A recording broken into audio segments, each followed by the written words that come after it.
bahagi ng lalawigan ng Laguna, may isang bayang tahimik, ngunit hitik sa likas na yaman at kultura.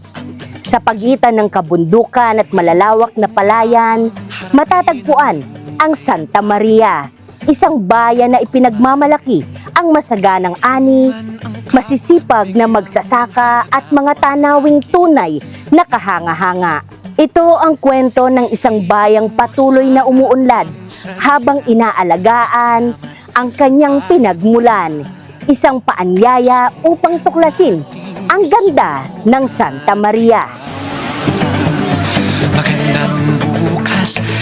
Pinangungunahan ng matatag na pamumuno ang direksyon ng pag-unlad ng bayan. Sa bawat hakbang, mas napapalapit ang mga programa sa pangangailangan ng mamamayan. Isang liderato na nagsusulong ng kaayusan at mas maayos na kinabukasan. So see you all at sa lahat po ng ating mga karatig bayan at sa lahat po ng nakakanood nitong ating munting panawagan. Come join us and see the beauty of Santa Maria. Maari po kami nasa dulo at nasa tinatago daw po, nakatago daw po ang bayan ng Santa Maria. Sabi nga, hindi po kami dinadaanan, kami po ay sinasadya. At sisiguraduhin po namin na ang inyong pagsadya sa bayan ng Santa Maria ay magiging worthwhile.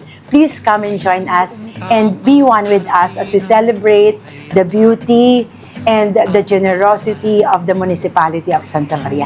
See you all on April 8 to 11. Kaakibat ng pag-unlad ang makulay na pagdiriwang ng kultura sa pamamagitan ng Marilag Festival. Ipinapakita rito ang sigla, talento at pagkakaisa ng bawat mamamayan. Isang selebrasyon na sumasalamin sa pagkakakilanlan ng bayan.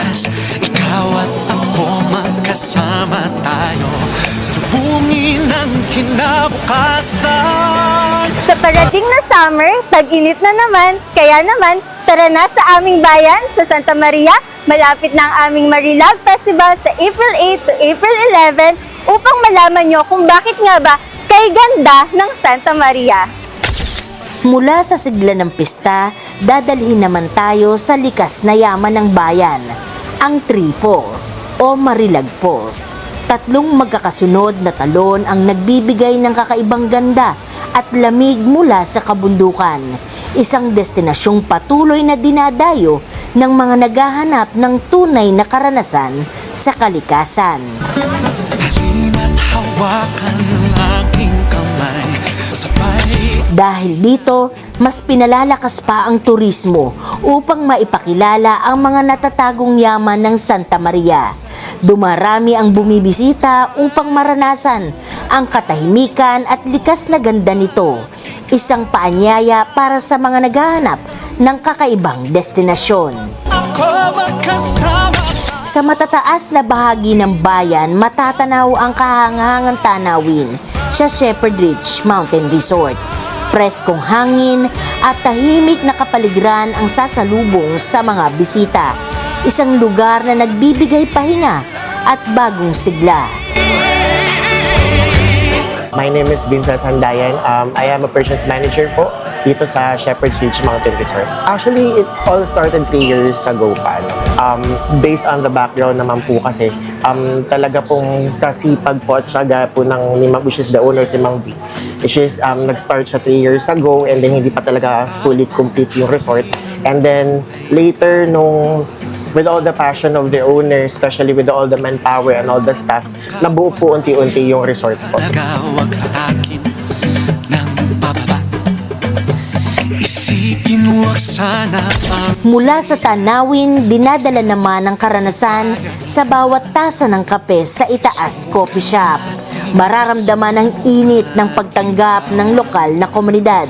Isang simpleng sandali na nagiging espesyal. Sa mga kababayan po natin dito sa bayan ng Santa Maria, gayon din sa mga karatig bayan, subukan nyo po ang Itaas. Ang aming pong coffee shop ay located at J. Velasquez Street, Barangay Bagong Pook, Santa Maria, Laguna. Dito po ay may showcase namin yung different cuisines na aming inaaral at sinisigurado na papatok sa inyong mga panlasa. dinadagdagan pa ang sarap ng karanasan sa Esperanza Coffee Shop and Restaurant. Bawat putahe ay may kasamang tanawing kaaya-aya sa mata. Isang lugar na ginagawang espesyal ang bawat salo-salo. Halina at tikman ang masarap na kape dito sa Esperanza at makita ang ganda ng Santa Maria. Sabay abutin natin Sa pagpapatuloy ng biyahe, isa sa mga dinarayong hintuan ng mga behero ang Kilometer 90, Little Baguio Botanical. Sa bawat sandali ng paghinto, mas napapansin ang likas na ganda ng kapaligiran. Isang simpleng lugar na nagiging bahagi ng bawat paglalakbay. salubungin ang kinabukasan. Isang tahimik at kaaya-ayang espasyo naman ang hatid ng Cafe Cecilia. Tamang timpla ng pagkain, inumin at ambience ang mararanasan dito. Perpekto para sa mga naghahanap ng pahinga at simpleng kasiyahan. Iniimbitahan ko po kayo, mga kababayan po, na bumisita po kayo sa Cafe Cecilia and Casa Cecilia. Subukan niyo po yung produkto namin, yung pinagmamalaki po namin ng mga kape, pastries, pagkain. Stay po kayo sa aming resort, mag-escape, mag-relax, and mag-unwind po kayo sa Casa Cecilia. Isang bayan, maraming kwento mula sa kalikasan, kultura hanggang sa kabuhayang bumubuhay sa bawat pamilya ng Santa Maria. Bayaning Pilipino. Isang bayang maraming kwento mula sa kalikasan, kultura hanggang sa kabuhayang bumubuhay sa bawat pamilya ng Santa Maria. Yun no, ako mismo si Jonah Corosa mula sa Laguna, PIO. Lagunense, patuloy po kayong mag-follow sa aming official Facebook page, TikTok, Instagram at YouTube para sa iba pang kwento ng ating lalawigan. Hanggang sa susunod na bayan, Lagunense. Tumayong buong tapang harapin ang buhay at kapin ang tagumpay. Tulungan ang kapwa at bigyang halaga, wag hatakin ng pababa. Isipin wag sana ang sarili lang, pakisama't bayanihan. Subukan natin isulat